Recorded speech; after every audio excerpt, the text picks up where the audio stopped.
Hello. Welcome to Rockin the Love. Oh, I just got lots of echo. Hang up. You have to hang up. You hang up. I can't. Oh, life. There we go. Thank you. Okay, so take two. Welcome to Rockin the Love. I am Robyn Rice Olmsted. And I am Gil William Olmsted, and we're happy you're here. It's a great day for Rockin the Love. It's a beautiful Wednesday, and we are ready. Some of you may have noticed our distinct absence last week, although we did play you a special repeat of a really good show. But if you were trying to talk to us in real time, we were MIA. But we're back. Yay! We're back. And yes, I see that there is the question, who are these people? And what do they have to teach me? Oh, grasshopper. That is for each individual to decide. Where we learn is where we learn. That's what I have to say. Who are these people? Who are you, Gil? What do you have? Let's give yourself some credentials. Credentials? Well, I grew up. That's my first credential. I went to high school, went to college, and I've done other study. I'm a spiritual person who is constantly trying to figure out how to actually be the spiritual person I want to be. And so I continue on that path. So I continue learning lots of different things. My most recent fun book that I'm reading is The Abundance Project. And it says all the same things we've read about if we've done anything in New Thought, except somehow he says it in a way I get it differently. So it's exciting. Well, you know why? That's because Derek was a practitioner with us at Agape. But you didn't know him. You didn't know that. So. No, but that could explain it. I mean, well, I think it does. I think it explains some of the language and the the different tenure, whatever, the different tone that it may have. I do think you're really right, actually. Yes, because I feel that connection to it, and it's interesting to hear other people speak the same. Like, wow, I don't know what it is. I just get this in a different way. That's funny. Yeah. It's funny because so many times it feels like we say the same thing over and over, or we hear the same thing from our spiritual teachers, and yet when you hear it in a different way, it just lands a different way. So there are people out there saying hello, Shay, welcome. Hola, Mirna, bienvenidos a todos. We're so glad to have everybody here today on this show, especially because we're talking about something we're very excited about, which is the Lake Chapala Conference of the Americas. And we're going to be talking to two people who are instrumental in that and have been, Peggy, Shinn, and Rebecca Pena. And our topic for the month was passion and purpose. And so I thought it was such a great time to have them on while this is about to take place this year and really kick us off, because these are two people who are so passionate. And I'm interested to hear like the purpose and how it came from, where it came from and where it started and all that good stuff. Yeah, it's great. It's great to have the opportunity to talk to people about something that you know that they're very passionate about and that they have given so much to. And so that's what I'm excited about. Plus, I'm excited because I think for both of us, it's the first time we're going, right? Yeah. Yeah, you haven't been either. I was thinking for a second you had, but you just threatened to. I just feel like I've been there. Well, I did attend online. That counts. Oh, okay. And I have been to Guadalajara, to Jalisco, so that counts. Okay. But we are going to go this year in August, and it's very exciting. It is very exciting. Why are you going, Gil? I'm going because I want to check it out. I want to know more about it. I have been asked to speak at one of the morning services, opening services, and we're going to do a workshop. We are going to do a workshop. And we'd love to have all of you join us. So if you're thinking about it, if it's been on your bucket list, if you've never been to Mexico, Mexico, Mexico, Mexico, mi lindo Mexico, rah rah rah, you should come. You should come with us because how much more fun would it be? And can you imagine a team of us rocking the love together? Come on, Mm-hmm. what could be better? Mm-hmm. We'd be yeah, rocking the love. Okay, all right. So we'll talk more about that in the second half. But first, tell me about your week. Well, it's a very exciting week.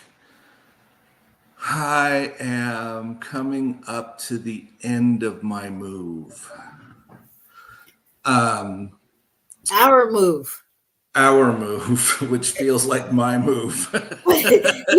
It's a lot of work holding the space for this move, even if I'm not there. So there's been lots of things happening, lots of movement. We're moving 3 blocks, and it's a process.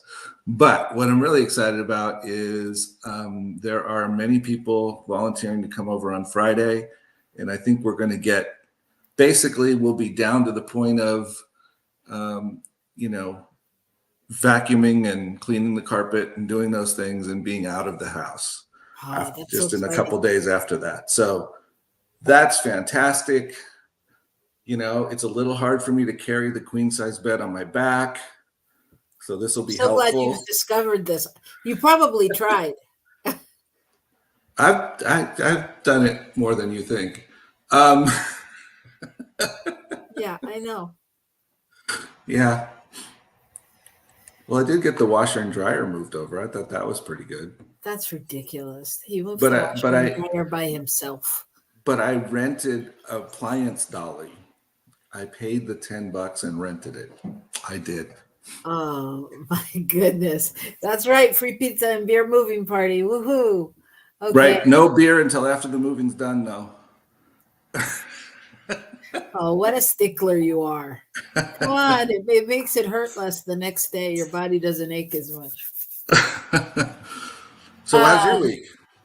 my week was fantastic. And, on my other show yesterday, we talked a lot about inner wisdom, inner wisdom and following, how you know when to follow it. Um, and I think that played into my week. I mean, I think the highlight of my week was when Marianne Williamson was visiting New Mexico a couple weeks ago, and afterwards, I was going to text her people and remind them, just say, because we're in contact with their people. I was going to text them and just remind them that when she's there, if she needs a place, that Gil's place is always open. And I didn't do it. And I was like, ugh. And then she was there yesterday and she was speaking in 2 different places. And I was like, oh, I wish I would have, I wish I could have. And, this inner voice inside of me said, you can and do it now. And so I followed that intuition. I was like, okay. So I texted my friend Wendy and I was like, oh my gosh, I'm so, happy she's there. And just remember, she always has a place for, whether it's during this time or whether it's to speak or whatever she wants. And she texted me back in like 2 minutes and was like, let's talk. And long story short, we couldn't make it work for her to be at the center, but she was like, let's do a Zoom call we'll make a Zoom call for ministers and practitioners and congregants all in New Mexico, and make it a special New Mexico call. And, you can talk to her and she'll answer questions. And Myrna has been on a Zoom call with her and other people I know. And I mean, she's so gracious and so easily accessible in those moments. And Gil was with her yesterday. I'm going to And say it. She's very excited to be doing it. yeah. I had a chance to go to the second gathering in Albuquerque yesterday in the evening, which was pretty small group, but a pretty powerful little group. Yeah. And it's just, she's so candid. and so clear Yeah. about what the message is that leaders in our country need to hear if they're going to actually lead the people. Because most of the people are already there, they just think they don't have any voice. Right. Yeah. Yeah, I'm just appreciative, I'm just appreciative of her leadership, and her voice, because she does have a voice, and it's pretty powerful. And I was telling, I think I told Gil, but that I was reading statistics with it among students. They did a poll, and I imagine college students, and she had 51% of the vote, and Biden had 49. And I think that's super telling, just about what she's asking for and who's listening and all of those things. So anyway, Well, I'm super I think excited about that. I'm sorry, I just want to say what it's really telling of is the hope for our future to me, because those younger people are the ones that are going to have to drive this agenda forward eventually to get us back to a place where we're doing what needs to be done. Right. And one of the things she highlighted yesterday is anything that she talks about in terms of things, Medicare for all and blah, blah, blah, all the different things she touches on. She said, these are all very moderate positions in most democratic countries. Yeah. They're not radical.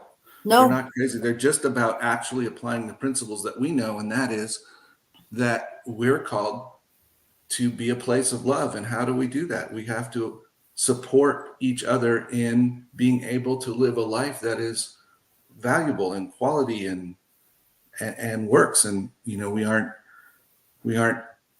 not taking medicine and not going to the doctor and not doing these things because we feel like we can't. Right. Right. Yeah, it's an interesting time in the world. So it's great. So that's great. So that was very exciting. And my week's just packed. That's all. I'm just, working on too many jobs, and no, cancel, delete. Sorry, not too many. Working on a lot of jobs and just trying to find balance. And, but I'm excited. I'm excited about everything that's going on. So let's get to our good news. That in and of itself could have been our good news, all of that. All of that. It is good news. This is the segment where we talk about what's good in the world besides our week. And we, just focus on some of the things we don't get to hear because we're listening to all those things that Gil just spoke about. So what do you have? That others want us to hear. That's right. What do you got for me today? I'm going to do two quick ones because they're very much related. First of all, what this is about people giving to their communities. And part of it is the surprise that they show up with. One, in a small community that has a totally volunteer fire department, they have trucks and stuff from the 80s, and everything is, they were literally at the place when the guy gave them the gift. They had $169 in the volunteer fire department budget left. He gave them $500,000 to purchase new vehicles, get some new equipment. And it's a 91-year-old guy from the community who just said, here, I want to help. And the other one related to that is a Virginia teacher that taught for 67 years. That's my story. So go. Okay. So I won't go for it. You go for it. So a Virginia teacher who taught for 67 years before she retired at 89 years old.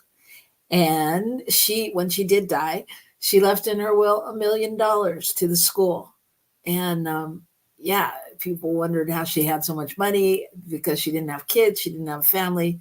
She lived a very, frugal lifestyle, but she spent most of her career teaching at the high school. And she said that was her family. So she left that money and, just leaving that footprint and that kind of thing for the school. It's paying for, all kinds of things. It's being distributed for, um, what do you call it? Not only like education and digital innovation stuff and school improvement, but also scholarships and different things like that. So it's just another story of people doing great things. Well, I just want to add, though, you said she lived kind of a frugal life, but she also provided lunch for all the teachers and staff every week on Mondays while she taught. So she she was giving all the time, Right. and yet she was able to have something built up that she could then give when she departed. And I think about this, and it's like there's so many different ways to give and show up. And some of the fun ones are these kind where we can show up with a big bunch and hand it to people, but it's not always like that, and we all have the opportunities to give in every day. Yeah. So keep our eyes open. It's true. It's true. Just like our listeners out there, every one of them, that at least the ones that have identified themselves today, Shay and Myrna and John, they're giving all the time. Yeah. To everyone. I mean, they are the biggest givers I know. I mean, of love in all different ways and directions and sources. So I'm so proud to say that our audience is rocking that love, right? Right And on. that's what we're going to do when we come back, right? After this message, we'll be rocking the love with Peggy, Shinn, and Rebecca Pena. So join us right back here on New Thought Media Network.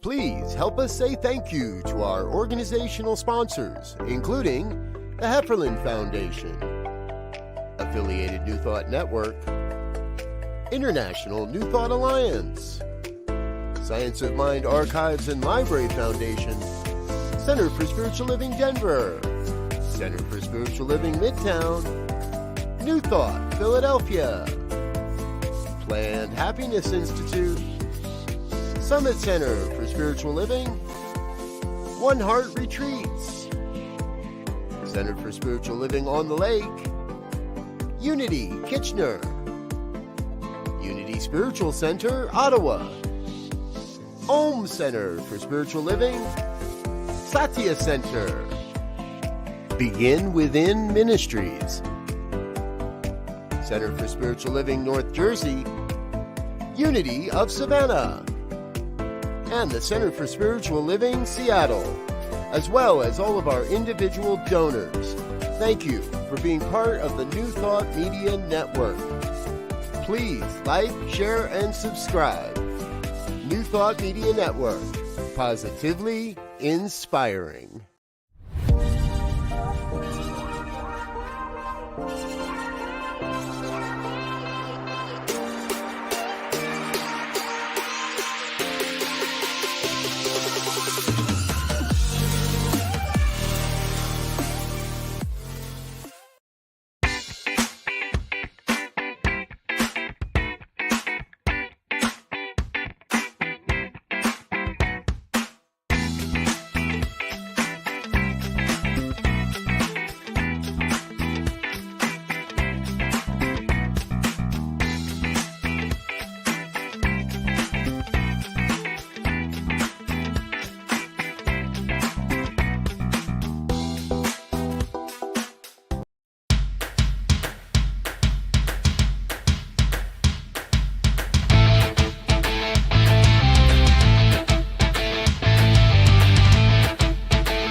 Hello and welcome back to Rockin the Love.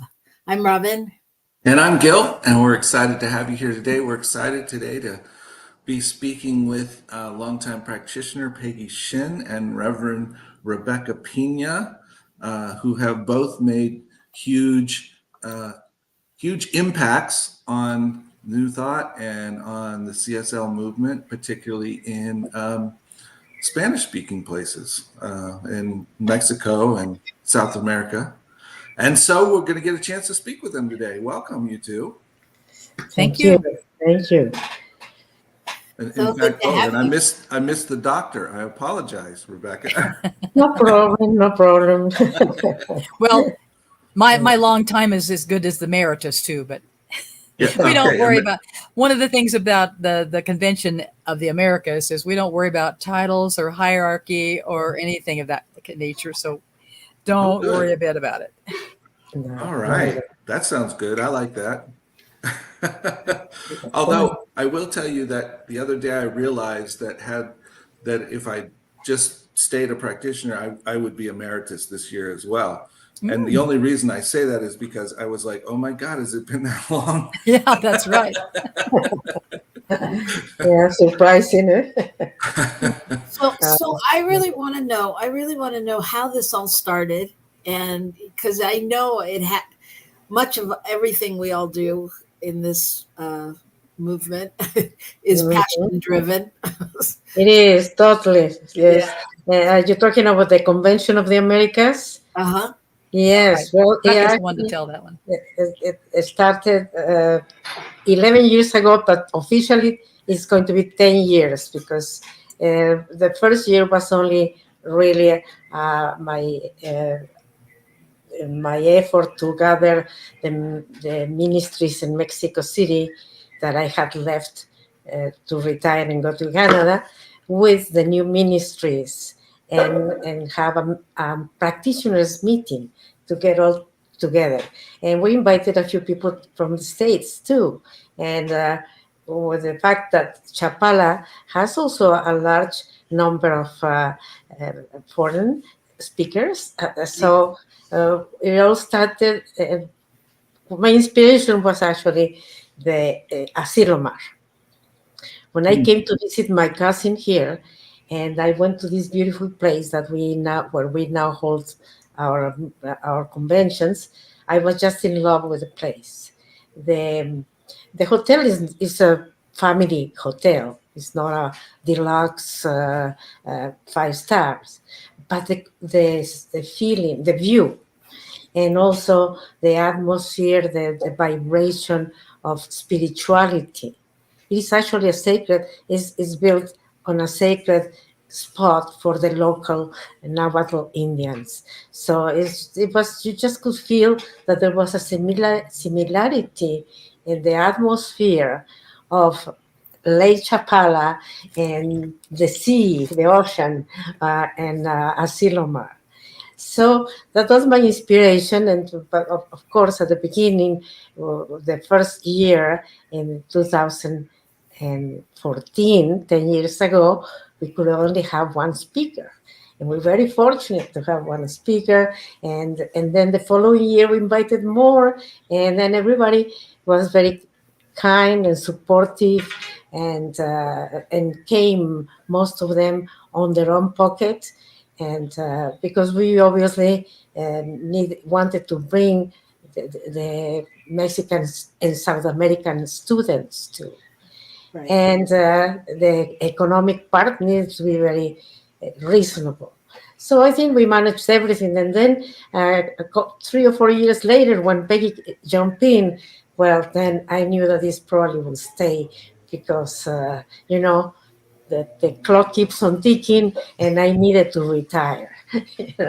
So I retired last year. Now it's in her hands, but I live here. My passion is here. My passion is science of mind. Yeah. And it is my dream, and I think it's a reality that this will stay for a long, long time with the purpose of relationships. Yes. To get closer to the people from home office, to the Americans and the South Americans and all the people from the world that believe and practice science of mind. So this is what we do, and this is what we love, and our passion is definitely here. Beautiful. Yes. Could I add to that a little bit? That as Rebecca said, this is our 10th year officially as a convention that was open to members of the public outside of her practitioners. I went for the first time at that convention in 2014, kind of fell in love with Ajijic, just like Rebecca's talking about, and have been going back ever since. There were a couple of guys that were involved in helping Rebecca at that time with the convention, Miguel Fernandez and Jonathan Osteen. They kind of decided, they were from Chicago, and they kind of decided that they sort of needed to back off a little bit. So it kind of came to me in 2018 and 2019 to I thought I was sort of, like backing them up and supporting them and helping to keep the thing going at that early level when we first moved to the hotel and we got simultaneous translation. And 10 years later, I don't know, maybe there's some of you here today that never heard of the Convention of the Americas in Chapala, Jalisco, Mexico, as a New Thought Science of Mind conference. So we're still kind of a fairly well-kept secret as it has evolved. And it's now we have our first speaker, the one speaker Rebecca talked about, was the Reverend Dr. John Waterhouse. John Waterhouse, oh yes. So we started at the top and we stayed at the top all those 10 years, thanks to the great support of people who are leaders in this movement of Centers for Spiritual Living. And we are this year we have 4 keynote speakers. The event lasts from Tuesday afternoon, the 6th of August, to Saturday morning, the 10th of August. So we've expanded the number of days. We have more activities. We have excursions. We have a lot of things that have been dialed in the last 10 years. So we'll get to that. But I think, when you say that, I'm going to go back to you talking about it's still a best kept secret, because I myself was surprised, since I've known about it for years and heard about it. But so many people that I talk to are like looking at me with this blank wall. They don't know about it. And I find that a lot in Science of Mind, because not every center promotes other things. They just don't. They don't promote it. They don't talk about it. I mean, there are those you go to where everything's on the wall, and there are those you go to where you just know what's going on at that center. And so I was kind of surprised, like people didn't know about it. But I mean, I think part of that's because when I was living in the Bay Area, you had David Bruner there a lot. I knew what David Bruner was doing. And so you've had great speakers. I'm very excited. And this year you have Reverend Dr. Sunny coming. Right? Yes. Yeah, that's beautiful. And that's so great. And I think, it's such a beautiful vision to really have that connection and everything happening. Yes, we were very fortunate to have the support of many years, on consecutive years, of Kathy Ann Lewis, David Bruner, Edward Virchoun. Yes, they came year after year and did wonders. And as Rebecca said, I've always kind of said that we sort of run this event on the backs of volunteers and the shoulders of giants in this movement. And those people who are the giants are the ones who have helped really make it what it is in terms of the quality level of the event for the least amount of money that you'd ever spend, including your travel expense to get to Mexico, of any Centers for Spiritual Living or Science of Mind related event. We are not officially part of the Centers for Spiritual Living events, which is partly why you don't hear about us through the home office venues and the home office communications. We've kind of chosen not to spend the money to be part of that and have it cost more for our Latin American people ultimately to attend. And we've chosen to be a little bit more autonomous in that respect. But it's not something that home office promotes, but that they come and support and attend. So this year, so far of what I know, we have, as we said, Reverend Sonny Cantrell, James Peake is going to be there. I think Amber Davidson, who runs the Spiritual Circles program, is looking at coming. So we're going to have definitely a representation of people from home office for whom we are clients as well as a target audience. So they're going to be showing up. And and we have about 8 workshops, including yours. All right. Very exciting, and you know, I think that there's a different awareness now. So I'm hopeful that that will change. That is growing into a both and that there's a solution out there for, you know. And I think some people think it's about Spanish and they don't understand what simultaneous translation is or what bilingual means about how we operate with it. And I know that it hasn't been your all's experience directly yet either, but at the convention at any rate. And so it is something where you have the option of whatever language you want to listen to, no matter what the speaker is speaking. Right. And so there's no one that's ever going to be shut out of understanding a language. Even in our breaks where we keep the community together, all the food is included, the hotel is included if you want the hotel included in your package price.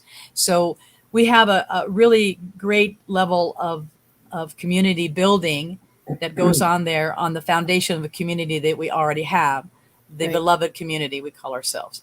Thanks to, I think Rebecca named us that. I'm not sure, or maybe it was Ellen Suazo. But at any rate, It was Martin Luther King. when we are, yeah, that's true too. But when we are in our breaks and in our meals together, it's great conviviality, and the language of love is always made understood.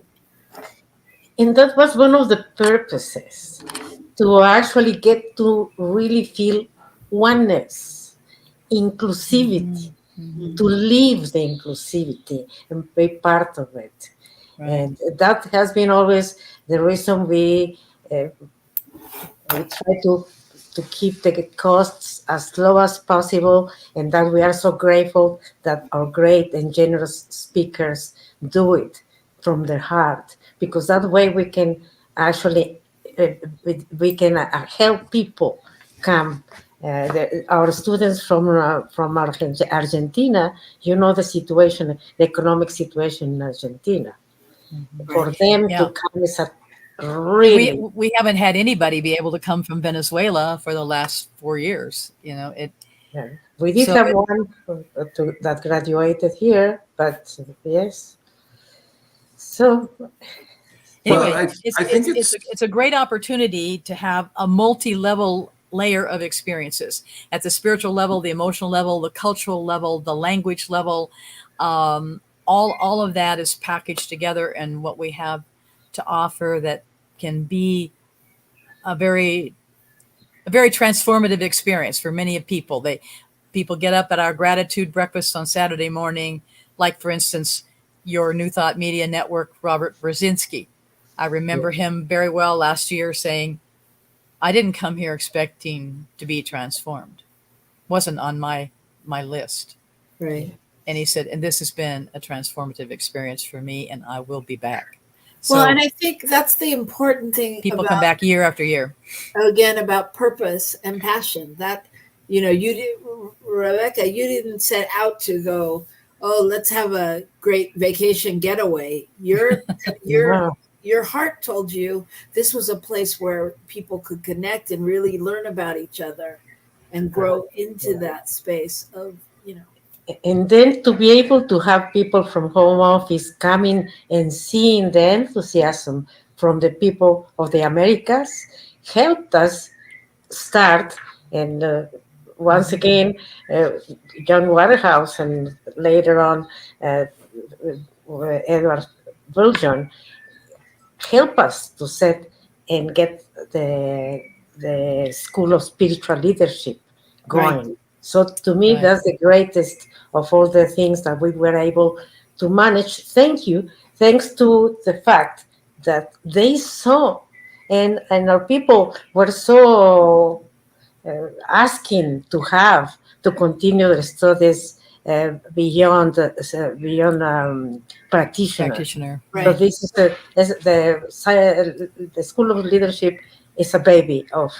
It came out of the convention of the The Americans. convention. And Well, it was but Rebecca's vision for a long, long time. But Right. we will have graduation this year again Again. for ministerial Okay. school graduates from the School of Leadership, as well as Spanish-speaking practitioners who choose to graduate there in Chapala with us. used to be before we had the technology we have now. We had graduation for practitioners every year, and we had exams there because it was easier to do that than to try to do Skype. Remember Skype? Or Moodle or whatever, to have our We did both. oral exams. So they would come and take their oral exam there and then do their graduation a couple of days later. But we will have that on Thursday of the convention in the morning. We'll have that graduation service, and we'll have, I believe we're having two more, right, Rebecca? Two more. We're having two more directors for a total of, how many do we have now? 19, I think. Yeah, I was going to ask you how many. Yeah, spiritual directors prepared as well as any minister, and opening new centers in South America. They just opened two, one in Mexico, one in Peru, and I mean, it's been really. I think is a result of this opportunity to be together, to know our needs, both our needs. right. Also, we understood better how to relate to home office and so on. Well, So the Convention of the Americas, I think, has given people from all of these Latin American countries who've been able to come, the leaders of the front line vanguard of people who have understood and accepted science of mind as their philosophy for living, and wanting to share it with others, and wanting to build an extension of that philosophy in their country, and now much more in the world online, and in the whole Spanish speaking diaspora. We have practitioners in Spain. We have practitioners on the other side of the Atlantic now, and maybe one or two coming up on the other side of the Pacific. But basically, we've got a situation where we call it the Convention of the Americas because at its initiation, it was the Latin American countries, the Caribbean and Puerto Rico and Central America, the United States and Canada. And in our second year, we had somebody that came from China. So go figure, we have a lot of outreach in certain minor areas, but as Robyn said, we would love to be able to help all that we can and have the more knowledge of our awareness of our existence be promulgated. Right. Yeah, and I think, I do think that's happening. It is. Well, it was happening very well before the pandemic, but things sort of pivoted, with all of that. In fact, in 2019, at the end of the convention, Edward Viljoen came over and told me, he said, "Peggy, you have the hottest ticket in Centers for Spiritual Living," because he felt the momentum building for people wanting to be involved and coming to our conference. But then, Well, as you know, Peggy, I had some conversations with people at CSL too, as well, about, why isn't this part of our just general rotation? Why are we going to, other countries without coming here first? And I think that it was that conversation was already starting to happen there. And I think it's just, you've planted the seeds for a long time. Mm-hmm. And Rebecca started like 30 years ago, and I've only been around about 25 now. So yeah. But I think, hopefully, this is all happening with collaboration. I know there's some questions out there, and I want to get to them. So John is asking, how do I find a Spanish-speaking practitioner? And there are many Spanish-speaking practitioners, but I'm going to let you answer that. And I have many resources to give you, John, as well, that we can send to you. But what would you say to that? And then he's also asking if there's a center in Colombia. The center in Colombia is Heliberto Cano, and I don't know. It's virtual. It's virtual. I don't know that there's there's not a geographic site that you could go to a center and meet people. But we can certainly put you in touch with Heliberto Cano, who could. He did tell me once about another lady that had a study group, and I don't think it was in Cali. I don't remember for sure, but Heliberto could guide you to what might be available in a physical location in Colombia.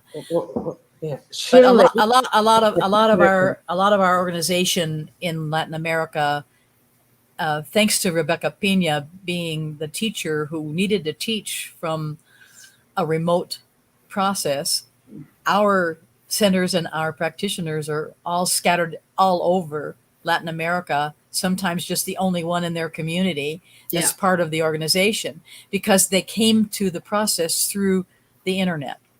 And so a lot of our centers are actually virtual. Yeah. I was teaching long distance in 2000 since 2008.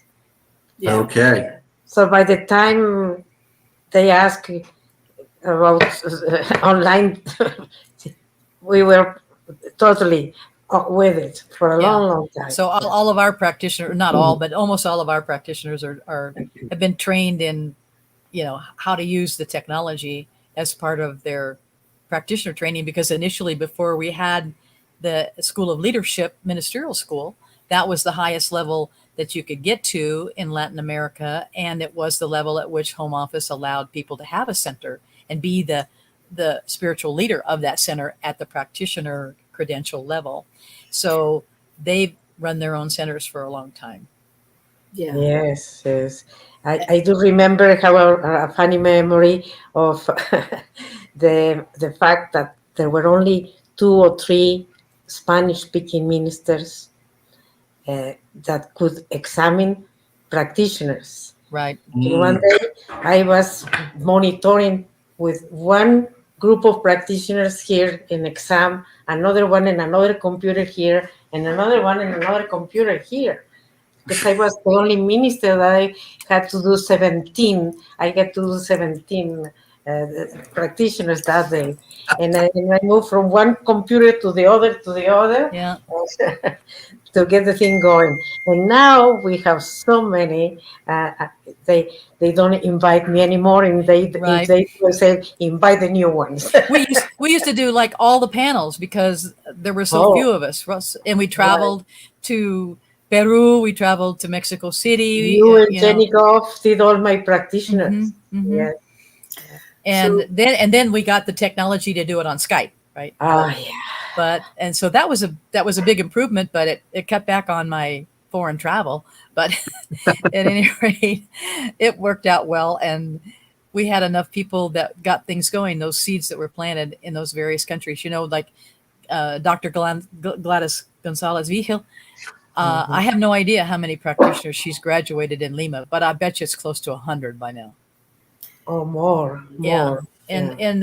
We've got quite a bit of activity going on in the Spanish-speaking world, and anybody out there that's interested to help with our convention or with our Spanish-speaking ministries, even if you're not bilingual or if you only speak Spanish or only speak English, we'd still be interested maybe to hear from you, because we have opportunities for service work wherever we go. Yeah, and I know many people will be interested in that. And I also want to give a shout out to Mirna Lopez Trevithick out there, who has a prayer show on every day of the week in Spanish. Right. And she is doing great work, as well as being the spiritual leader in the center in Mérida. Right. And found us in the pandemic year when we couldn't have the live convention. She showed up to our virtual convention and found out about what we were up to. Yeah, that was the year. That was the year I was on there, because I remember she was on there too. And she is a great resource, and beautiful. Big shout out to Myrna. Thank you so much, Myrna, for all you've done. Yeah, and at the home office level in particular too. Just to bring another view into this, one of the things that I am excited about in terms of coming and being a part of it is not only learning what's going on there, but getting a better idea of what the resources are, because where I am in New Mexico, we have a lot of Spanish-speaking people and a lot of people from Mexico, and there are people in my congregation that are very excited about working with that group of people. But so far, we don't have a real in at all. And Well, I've tried to bring Carmen in before, but I think she's more interested in the pastoral care there. Yeah. Well, Yes. Yeah. Carmela. Yeah. But we do have people who are from Mexico, and or families are from Mexico, and have a very Right. deep Yeah. connection. Our whole Latinx community is very ripe for the involvement level, and Yeah. And so whatever we can learn, and however we can learn how to be more inclusive and more inclusive. and understanding, and find ways to communicate and do things together, I think is great. I mean, I think it helps all of us everywhere, not just And there. I want to add to that, because I think, uh, we've even the work you've done. I mean, like I said, it's one of those things of planting the seeds, and the people that are being affected, you may never know who they are, kind of thing. right, the And lives you touch. it's really it's become very important. I remember being at home office and them asking me if I'd go on the translating team, and I was like, oh, I can't do it. I don't want to. And I knew that wasn't mine to do. But what I do know is mine to do is to continue this conversation and to make sure this is happening.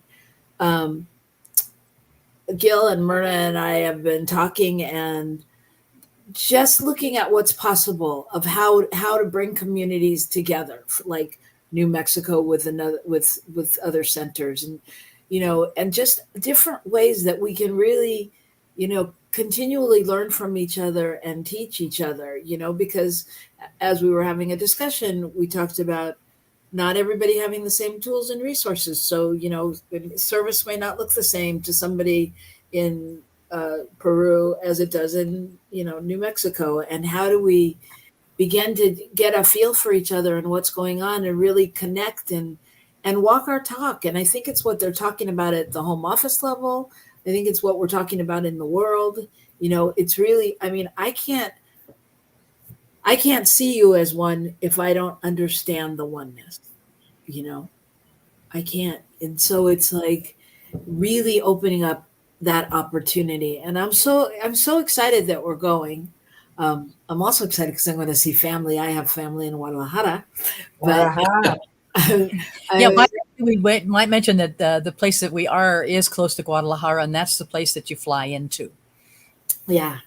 And so, but I'm excited. I'm really excited. I'm just excited to be with people, and I'm hoping that we'll bring in some people. I'd love for, Shay and John and all of the people out there that are regular listeners, and even those, that are just joining us for the first time, to really go, because it's not only going to be, the convention, but really just being in the space.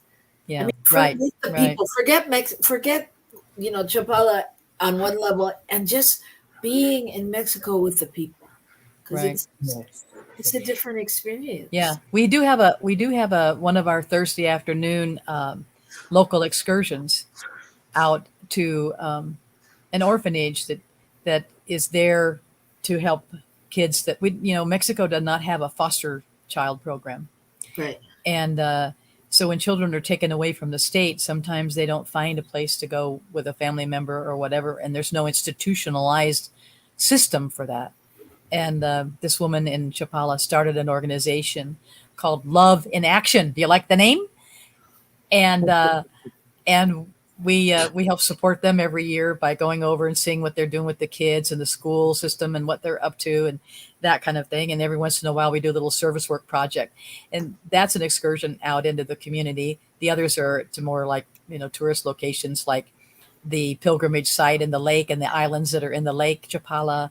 And another one that same day would be to the thermal waters that are a little bit west of town. Mm-hmm. But those are things that you can do out in the community. But the community that we have there, too, is a big experience.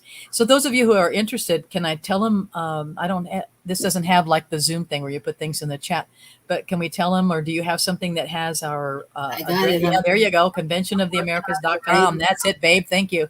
You're welcome. we want to keep putting that up there in case that you have the need to write it down or whatever. It's in August 6th through 10th. And this year, did you stop fighting each other? Yeah, could I given Robyn, our producer. I got to give a shout out for Kathy Ann Lewis's all-day workshop that we're going to have as a special workshop that's for practitioners and ministers Okay. and practitioner and ministerial students who are in those training programs, which will be on the 5th, the day before convention starts. So we're going to get to that in a second. Okay. Just hold on. Yeah. So for the dates are August 6th to the 10th. Kathy Ann will be there on the 5th. And Gil and I will be going early, and we're inviting you to go early. We'll be doing a workshop with Bonnie Gonzalez on the Saturday. Oh, wonderful. All I heard about that. I haven't talked to Bonnie. It's a surprise. It's a surprise. Oh, okay. Breaking news right here. Okay. So we'd love to have you travel with us, and we'll be unveiling our, what we want to add to that. Oh, good God, Michael, we're so in sync. My poor producer's trying to produce, and I keep butting in. And for those who are here on Sunday, before the convention, and are coming to the convention, they are all invited to my place for brunch. That's what I do every year. Wait a minute. You're supposed to tell us that secretly, and then we go, and bonus. No, come early and come to the brunch. Shay, you will need a passport to answer the question for Shay Bird. You are going to Mexico, not to New Mexico. You do not need a passport to come to where Gil is in New Mexico, but you will need one to come to Mexico, and it needs to have at least 6 months remaining on it for you to come into the country. If you're coming for fewer than 7 days, you will not need to actually deal with too much with any kind of a visa or anything. You just need the tourist permit that they give you at the airport when you get on the plane.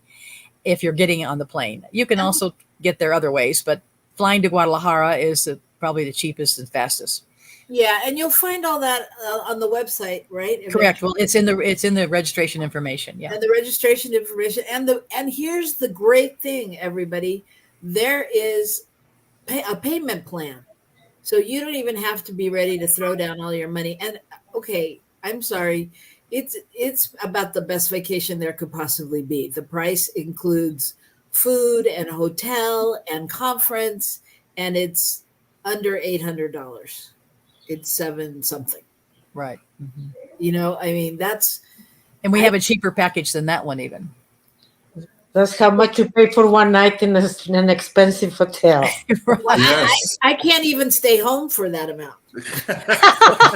Very good, Robyn. Very good. Yeah. That's why I said earlier, you'll never find a less expensive convention of Centers for Spiritual Living to attend, including the cost of your airfare. And believe me, we were in South Carolina for that one. So yes, no, you won't. Find one cheaper. No. So it's going to be so much fun. And we're going to be having different people on our show throughout the next couple of months to give you a taste of things that are going to be done. Next month, we'll have Teresa Valenzuela and Bonnie Gonzalez, who have both attended the conference, and Teresa numerous times, and Bonnie, who does a workshop there, and all kinds of things. So you'll be getting all kinds of different views about what happens and things like that. And in July, we'll have Ellen Suazo, who will also share lots of information as one of the angels of the team. And Ellen is the one who would be involved with helping anybody that needs help to set up a payment plan. So her email is eswazo39@gmail.com. Yeah, and you can get all that information from me and from us here at Rockin the Love. Yeah, if they know how to get in touch with you, that's good. I didn't know that. No, well, yeah. They know.